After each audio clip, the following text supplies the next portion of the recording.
Death Valley Days. Love drives men to desperate lengths and desperate deeds. In most cases, love of a woman. This story, though, records 19 hectic hours of courtship by a colorful adventurer in behalf of his great love, San Francisco. An adventurer so colorful I couldn't resist playing him. The man, William Chapman Ralston, was head of the city's leading bank. Late in 1869, a national depression threatened the bank and the city he adored.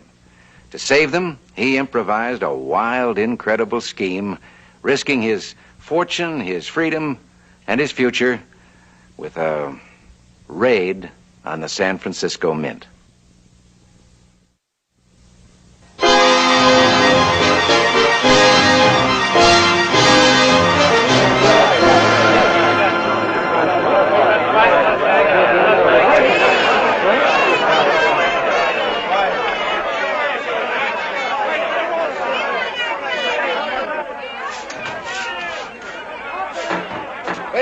Wait a minute. This is San Francisco. We don't shut doors in people's faces. Open it up. Would you get me a chair, please? Go on, open it up. Those people out there are my friends. Thank you.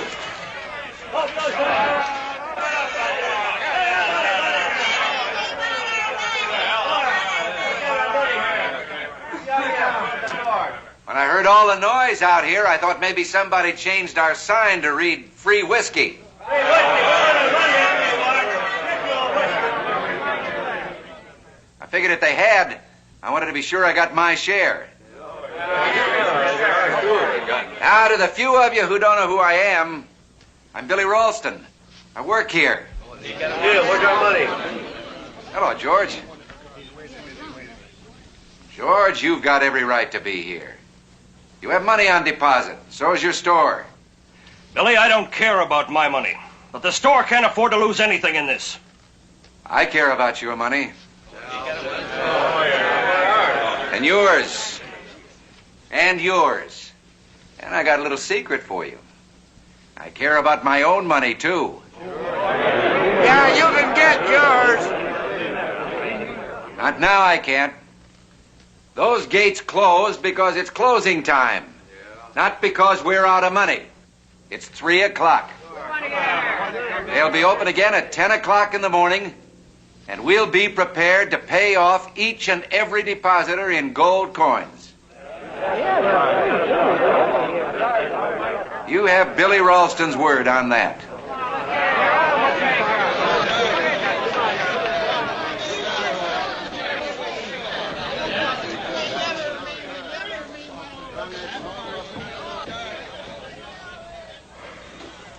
Maurice, you're chief cashier, not a pallbearer.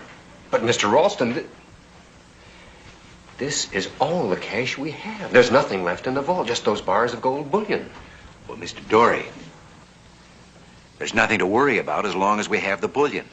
Right up California Street is the mint with millions of dollars in gold coins. Now, all we have to do is persuade General Bradley to make the exchange. But suppose President Grant refuses again. Suppose he never got that telegram you sent him this morning. Maurice, I've told you 100 times, there are always ways of getting things done. Providing you think fast enough.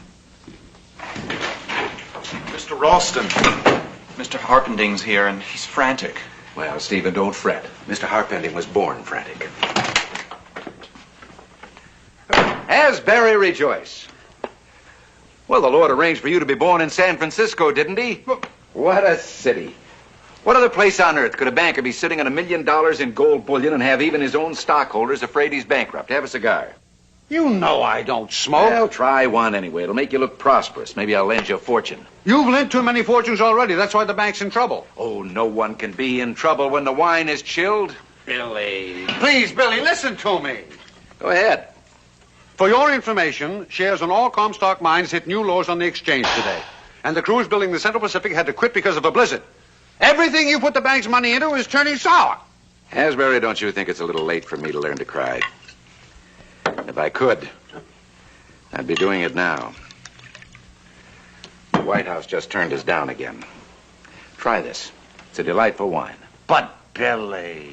Washington still plans on sending the gold coins around the country to give people confidence in paper money. But that mob, you promised you'd open in the morning. We will. We've got to. If we don't, every bank in the city will go under.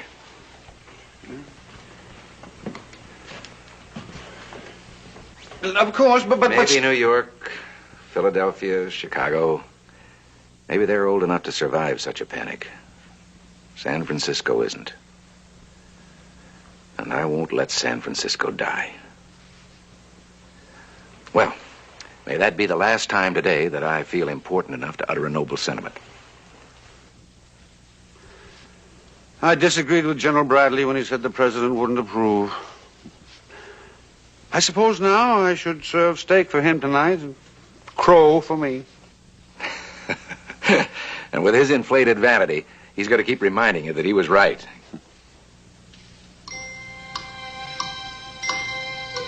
Wait a minute. Those may just be the 2 breaks we need. What may? General Bradley's vanity, and you're having a dinner date with him tonight. Now, if we can get just one more break. You're cooking up one of your crazy schemes, I know. That's the only time you ever get excited. Of course I'm excited. Just one more break. If the president didn't send General Bradley a copy of his wire to me, we've still got a chance. I'm sure you wouldn't care to explain. I can't. I've got to work this out as I go along. But don't you make any plans for tonight. I may need you.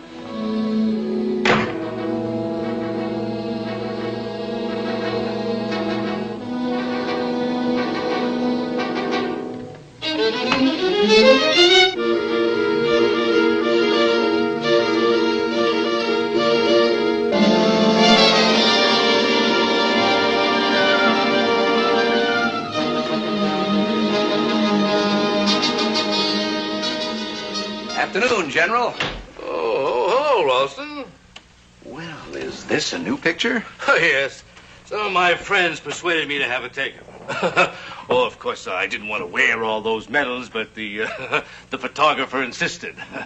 Well, it's hard for some people to understand how a hero can still be a modest man. Exactly. Have a chair. No, that's all right. I just came by to see if you'd heard anything from the president. We must get our bullion exchange. Now. I'm nothing but a humble soldier under my commander-in-chief. You get him to say yes, and I'll do it. Fine. But you'd better get permission fast. Once I leave this office at 5 o'clock, no one else is authorized to make the exchange. Yes, I know. Well, thank you, General Bradley. I'll see you at the office. Office? What office? Oh, good Lord. Don't tell me they did manage to keep it a secret. Oh, General, please, forget that I said anything. They worked so hard, I wouldn't want to spoil it. Ralston, spoil what? Well, I can understand how you got information from captured enemy soldiers. When you start interrogating, no secret is safe. Well, a general does acquire a knack for it. Well, they'll hate me for telling you. Yes? Well, you're not having dinner with Asbury Harpending alone tonight. I'm not. Oh, there'll be a group of us. Oh, well, I've gone this far, I might as well tell you the whole thing. It's a surprise dinner in your honor. Oh, you shouldn't be doing all this. Asbury's coming by at 5 o'clock to Shanghai you. Huh? Well, we're having a drink at my office first. Well, I'm glad you all understand and appreciate the contributions I've tried to make to our fair city. Yeah, we do, and, well, now that I've blurted out everything I know, I'd better be leaving.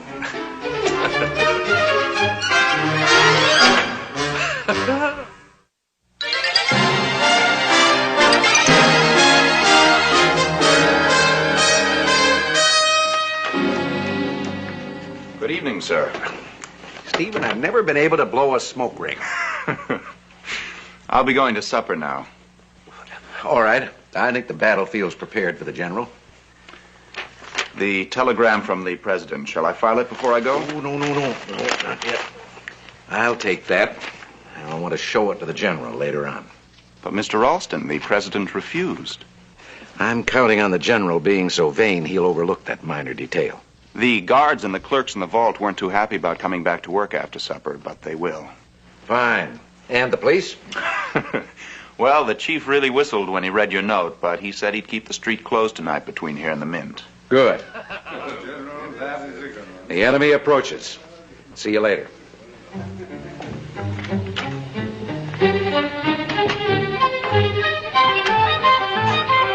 Well, here we are, Billy. Welcome. I heard you coming, so I started to get ready. Oh, not for me now. I'll go tell the others that the general's here. Hey, you know where they are? Yes, of course. How many are coming? Oh, now, General, don't force me to tell you all our secrets. Oh, thank you. You know, I'd like to exchange that bullion for you, but without President Grant's permission... Please, General, it's after working hours. A toast to our Commander-in-Chief, to the President. Bottoms up. Put down the wrong pipe?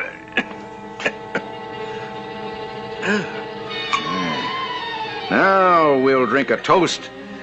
The Commander-in-Chief under whose service you so ably won those glorious medals. To Abraham Lincoln, bottoms up.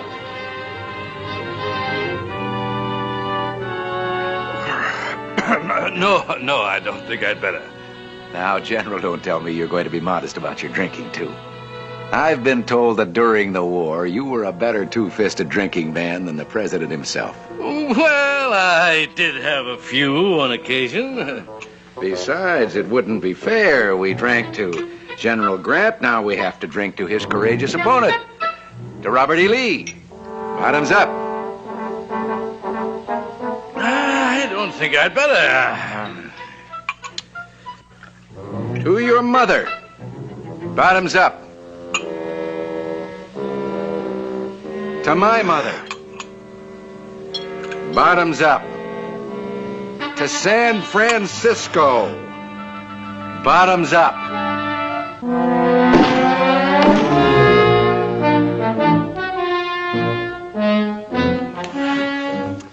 Billy, we'll go to jail for this. For getting a man drunk? If that was a crime in San Francisco, we'd all need bail money. He'll be quiet till midnight. That's all we need.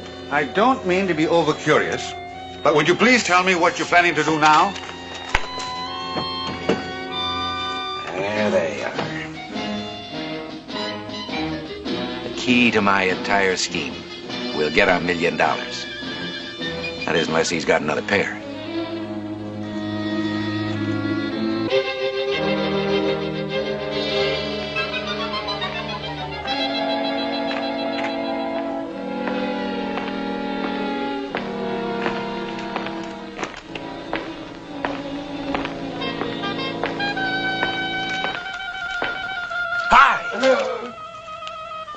Take all I've got to spare my life. Oh, Mr. Harpending, it's me, Maurice Dory. Does Ralston insist that everybody at this bank frighten the stockholders? I'm sorry, sir. By any ridiculous coincidence, do you know why we're here? Mr. Ralston said be at the side entrance at midnight in old clothes. Ah! Insane! Absolutely insane! I have half a mind to...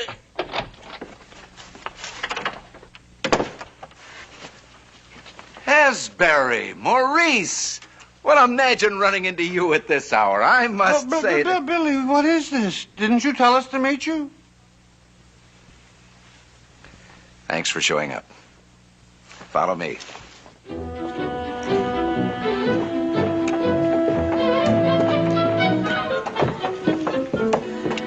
Billy? I'm not walking another step. I don't know why I'm here, where we're going, or what you're up to. Well, there isn't time for all the answers. Are you willing to go on? With you? Sure.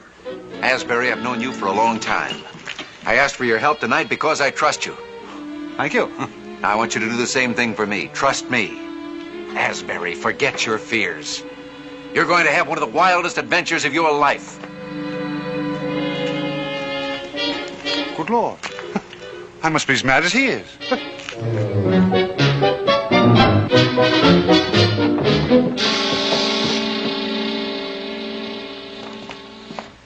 Well, here we are.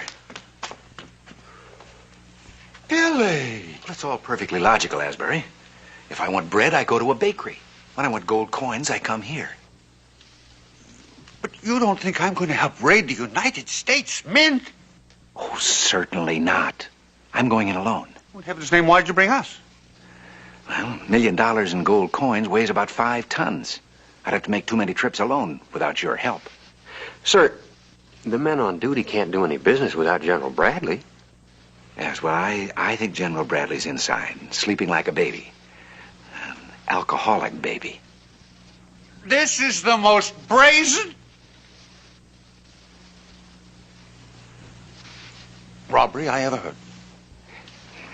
Asbury, up till now, I haven't stolen anything except a pair of General Bradley's glasses. I never saw him wear any glasses. No one else did. They're a sign of age, like those gray hairs he keeps covering up with boot polish. Well, I'm sorry, sir, but I just don't understand what General Bradley's glasses have to do with getting coins. Well, I'm gambling everything that he can't even read a telegram without them, and is too vain to admit it. We'll know in a few minutes.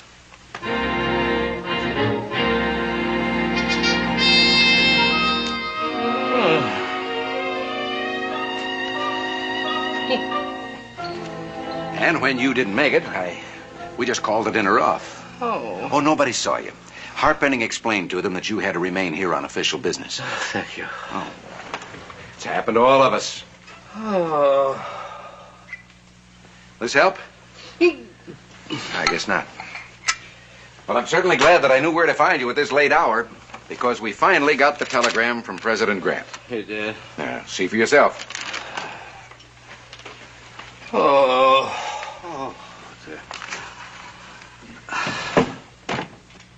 Looking for something? No. Well, you can't get much more official than that. A telegram right from the White House and signed by the president himself. Well, it's good enough for me. Wonderful.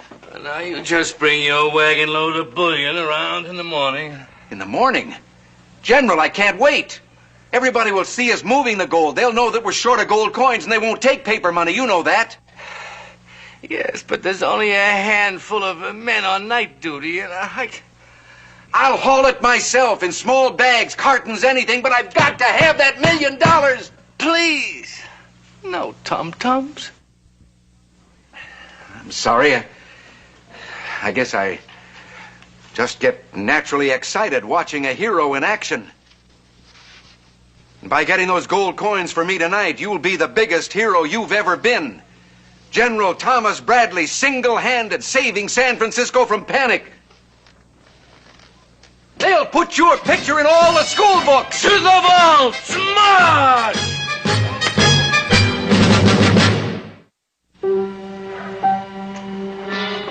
Here he comes.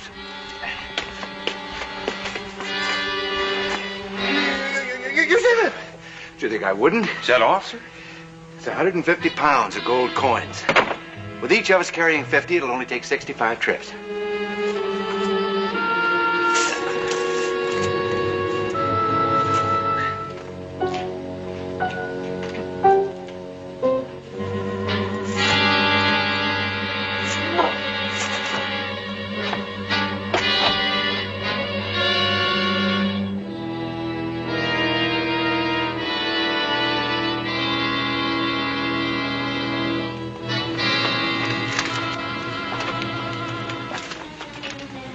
See him yet. Bring it out.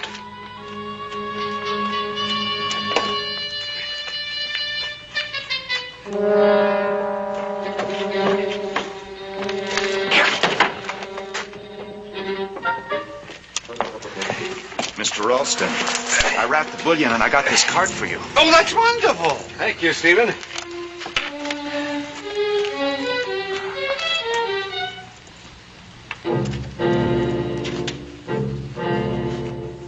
We'll carry it, Stephen.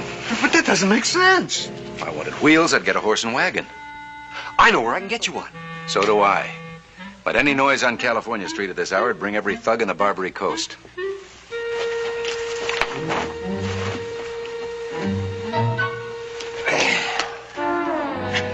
Cheer up, Asbury. We only have to move 5 tons.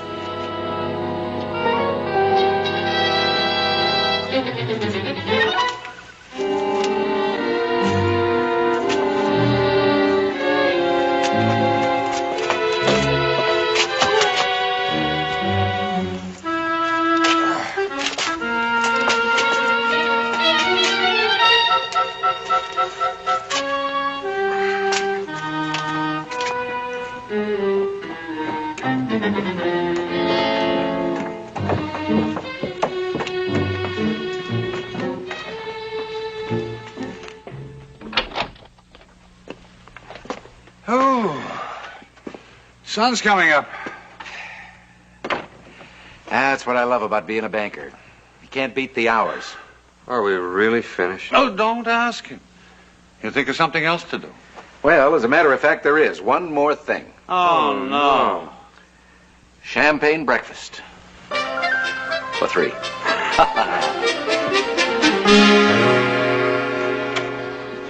We're all set, Mr. Ralston. Good. I think I'll come out and watch the stampede myself. I just hope that money holds out. Maurice, that was gold we were hauling all last night. I know, sir, but... $1 million worth. Well, I worked in a bank once where they had a run. And you know, if those big commercial depositors begin closing out their accounts of $50,000 to $100,000 apiece, that $1 million isn't going to last very long.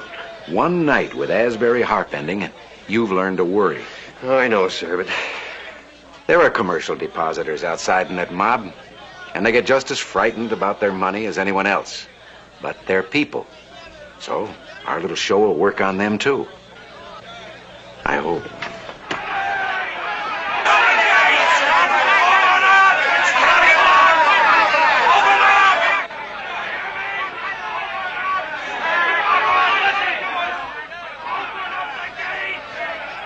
Well, I'd better get back out of danger. Don't forget, wait for my signal.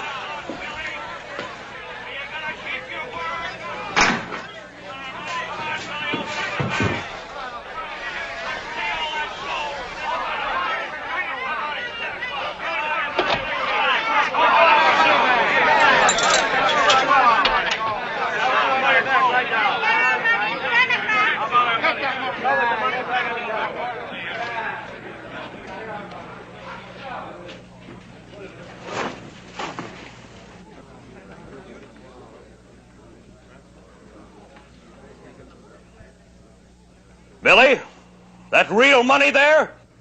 Right from the mint. That's good enough for me. Billy Ralston never lies. Come on, let me through. All right, get out of my way. Where's that Ralston? Where is he? Well, morning, General. Now, don't tell me you never lie, because I'm having you arrested for lying. That telegram you showed me in the office said no. Oh, but I never told you it said yes. I told you it came from President Grant, and that was true. Why, you... General, I found these in my pocket this morning. I know you don't need them for reading, but I thought they might have sentimental.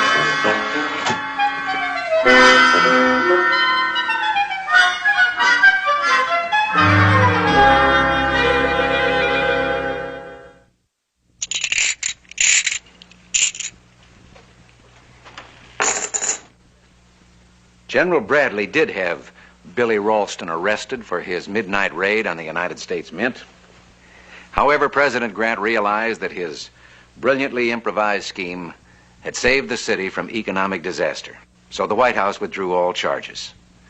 Freed once again, Billy resumed making important contributions to San Francisco. Among other things, he built the internationally famous Palace Hotel, which still stands as a monument to the memory of William Chapman Ralston. Next week, another true story on Death Valley Days.